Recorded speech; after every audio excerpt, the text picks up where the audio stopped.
Korean dessert, bingsu ba ang hanap ng panlasa mo?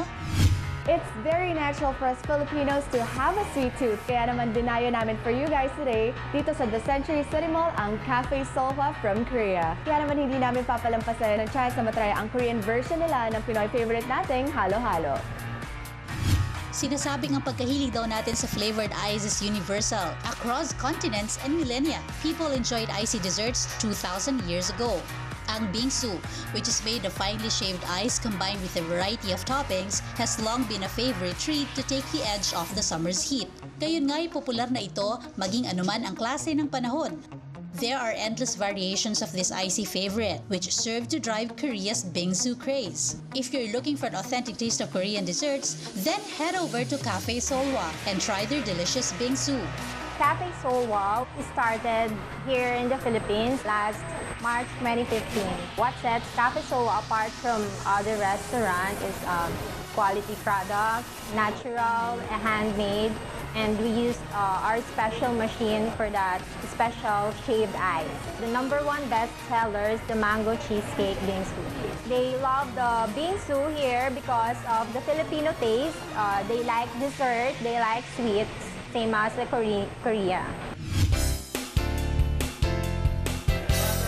What makes Cafe Solhwa's bingsu ice dessert a standout is their use of quality ingredients. 100% Korean red beans na pinakukulo nila para maging sweet red beans. Ipinagmamalaki din daw nila ang kanilang recipe in creating a snowflake-like bingsu. Their products do not have chemical additives or preservatives, nor any synthetic coloring or flavoring. Ayon pa nga sa kanila, ang texture daw ng kanilang bingsu ay unique and long-lasting, that it does not melt easily.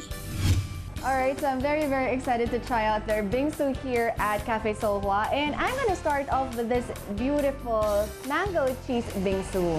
The serving's quite huge, so I think you're gonna enjoy it with a friend or whoever you're gonna have a dessert with. Kasi ang laki niya.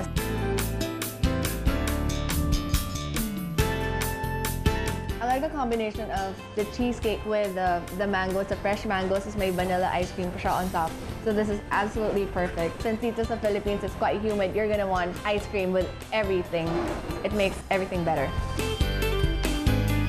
Underneath this is the soft milk snow. And the reason why they call it is because grabe napaka-fine ng pagkaka-shave ng ice na, and I think they already incorporated the milk with the ice, which gives it that really smooth texture. It melts in your mouth, diba? And that's how we want it. Up next is my favorite Korean street food, ang gochujang tteokbokki. So this one is actually Korean's traditional rice cake, topped with sesame seeds, black sesame seeds, and this one, ang version niya is the one with the ramen. So meron siyang odeng, and then they put gochujang, which is the chili paste in Korea. Itong dish na to para sa mga brave, kasi it is on a spicy side, but I like spicy food, so this one works for me. Very good flavor and cooked just right. Alright. Up next is the Choco Brownie Bingsu. At ang claim nila dito sa bingsu na to is that it's gonna be better than what you expect. It looks very sinful. Chocolate ice cream on top, drizzled with chocolate syrup. It has chunks of brownie, almond, and underneath is chocolate milk-based snow. The brownie is moist, it's not too sweet, quite subtle. Nakaya mo talaga siya ubusan. The milk chocolate ice cream is just also perfect with a combination of everything in this bowl. Ang sarap! Up next is the sweet red bean bingsu. It is so much healthier, so much lighter. On top of this snow ice is the red bean. So very healthy, diba? Hindi siya fried. And it's also topped with Korean rice cake, which is called tteok. Surrounding it is may almonds din siya. So everything's healthy, everything's natural. Sobrang perfect niya kasi napaka-refreshing lang ng lasa niya. It's very light. And I can vouch na sobrang baba lang ng calories niya.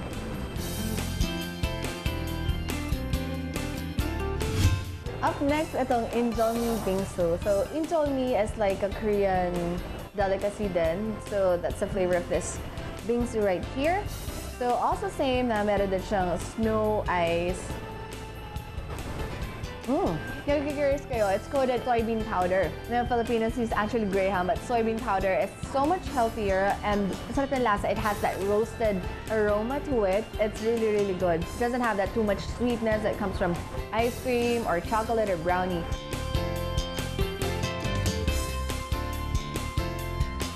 Please visit us at Cafe Sowa, located at basement in Makati Century Mall, and visit our Facebook page, Century Mall Cafe Sowa Dessert. I just had an incredibly refreshing time here at Cafe Solwa dito sa Century City Mall and I'm sure kayo rin. Once again, my name is Bea at itong bingsu na to sa Cafe Solwa, ang food trip ko.